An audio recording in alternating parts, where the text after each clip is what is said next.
So yung mga ka-viewers, dito tayo sa backyard. Si Dadong, ayan o, kinakalat po niya yung mga yelo para mabilis matunaw.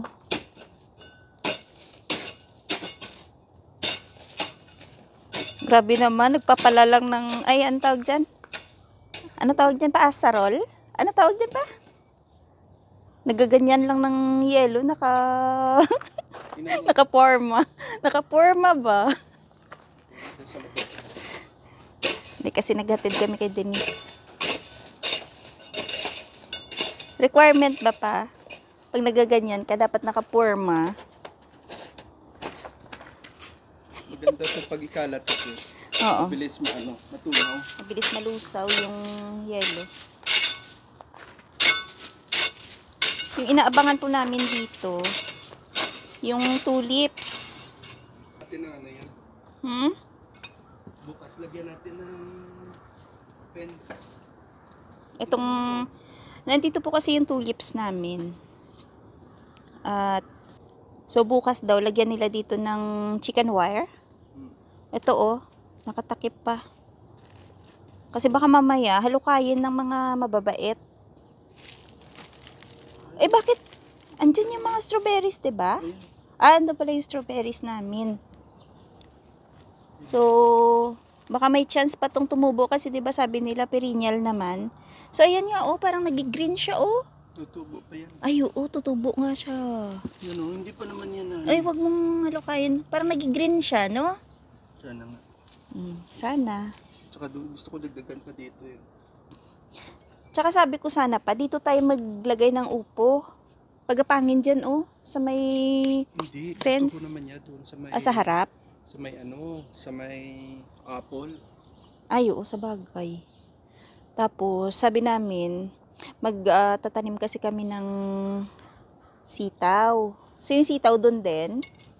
Pasyalan muna natin dito. Kasi, na-miss namin dito mag-ikot-ikot. Try natin yung kalabasa dyan. Ah, magtatanim kang kalabasa? Try mo. Tapos ito, yung mga putol po ng puno ng kahoy, lalagay namin dyan, banda sa may apple. Tapos ito, ililipat namin tong fire pit. Hindi, pinag-iisipan pa lang. Pero basabi nila, bahala na. Kasi sana, sa bagay, okay lang muna dyan. Pero ito, maganda to. Ilagay dito. Iayos dyan sa palibot ng fire pit para upuan. Ayan, madami pa yan eh. Hindi lang po masyado maligpit yung likod namin. Kasi nga hindi pa lusaw ang yelo.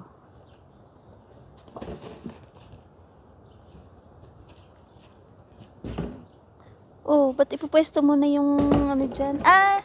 May patungan na ako. Diyan mo ilalagay? O sa bagay, no? Yan yung pinagputulan ng puno ng kahoy. Oo nga pa, elevated, no? Wow, naisip mo pa yun, ah. Para diyan yung timing na siya dito. Andito yung daanan ng tubig galing sa bubong. Tapos dito maglalagay ako ulit. Ito, lilipat ko siya. Alin? Dito. Ito? Yan. Yung taniman ng, ano, Ito. ng eggplants. Lilipat ko doon.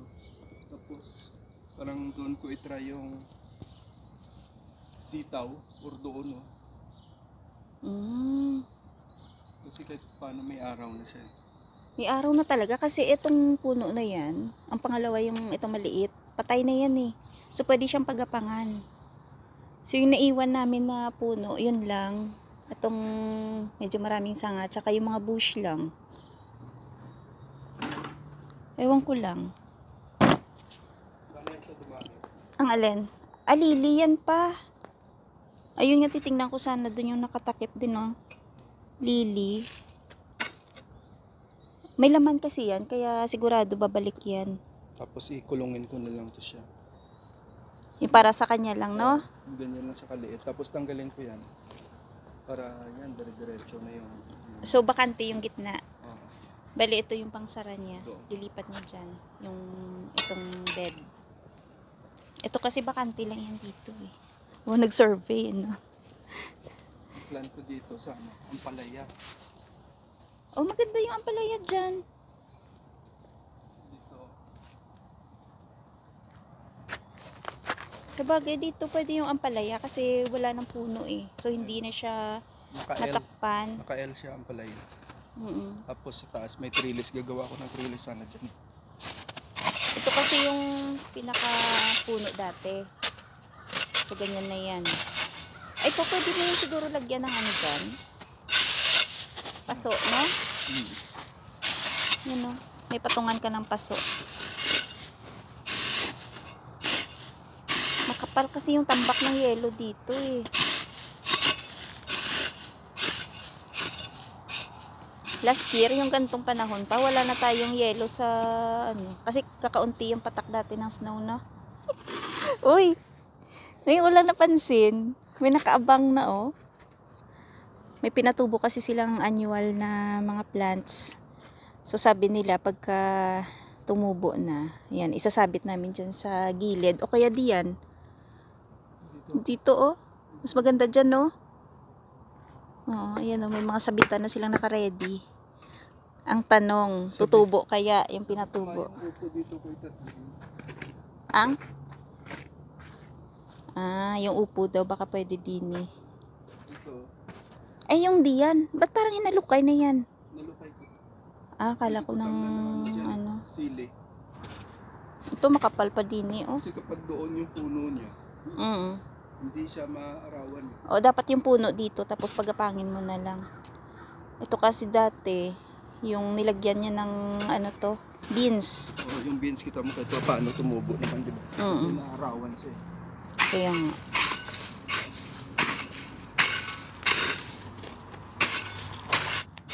Alam mo, mas maganda din sana dito pa. Itong side na to, may nakasabit. Gaya dun sa kabila. Ay, May nakasabit dito na bulaklak, no? Kasi parang crowded na, no? hindi naman. Maganda, maraming bulaklak. Pero maganda din yung dyan na lang siya, no? Yan po, excited na kami sa summer. Naantay namin yung mga tinanim namin na bulaklak na tumubo. Sa probinsya, yung ginaganyan, yung lupa. Dito naman, snow. Para makatanim na daw siya, minamadali na. Sala. Sa May pa, last frost. Oo nga. Sa May pa. May 20 pa. Ayan, mga ka-viewers, pakita ko lang yung aming ulam for today. Ay, ayan o, paksiw na pompano na may kasamang shrimp. Ayan o, marami siyang eggplants.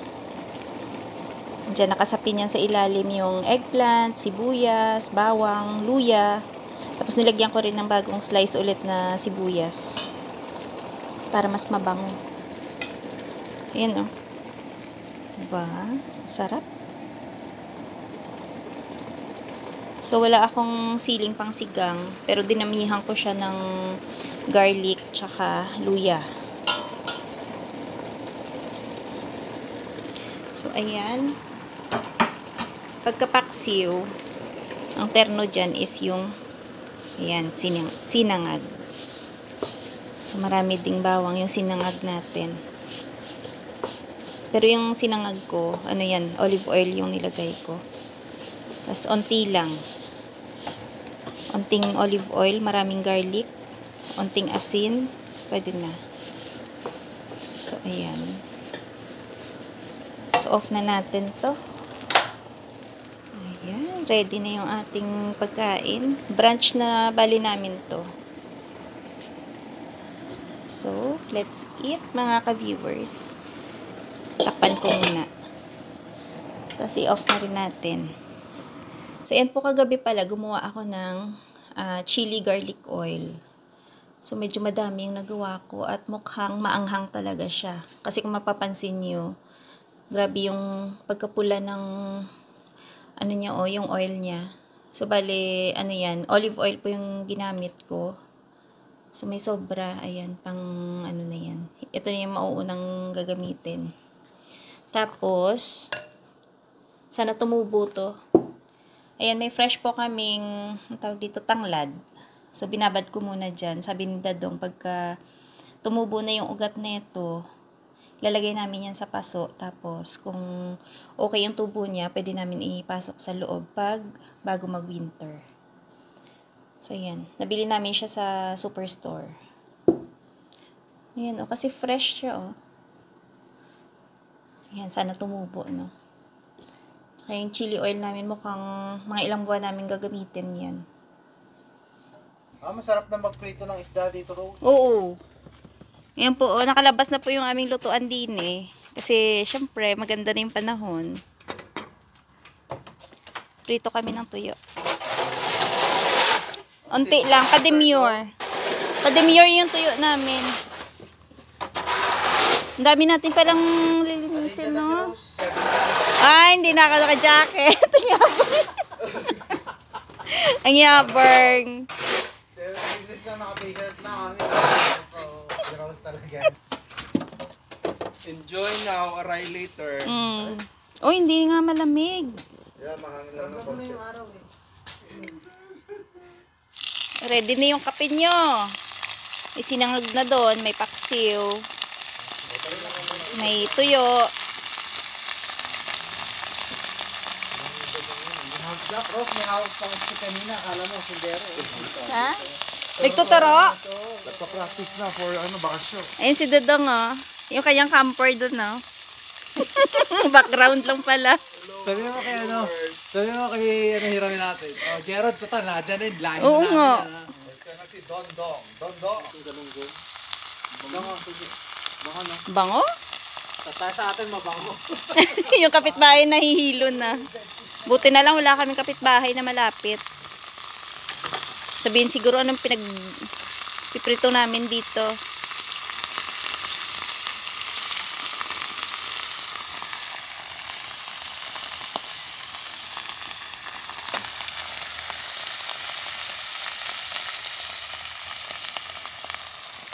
Dapat to pa sprayhan, no? Daming mantika, Oo. Tinabilang kasi namin to nung bago magtaglamig, Tsaka doon kasi ako nagpiprito nung time na yung palamig na. 2 weeks pa na bago tayo makatanim. Oo, kasi medyo makapal pa yung yelo. Ito kanina yung mga niya. Parang hinalukay niya. Kinalat nila para medyo magiging manipis.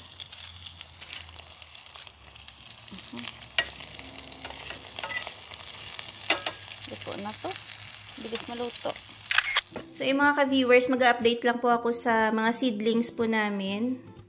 Ayun po lahat ng mga kamatis, tumubo na. At medyo matataas na siya. Tapos yung eggplants, ayun may mga tumutubo na rin na eggplants. Yun sa pepper, medyo may lumalabas na din.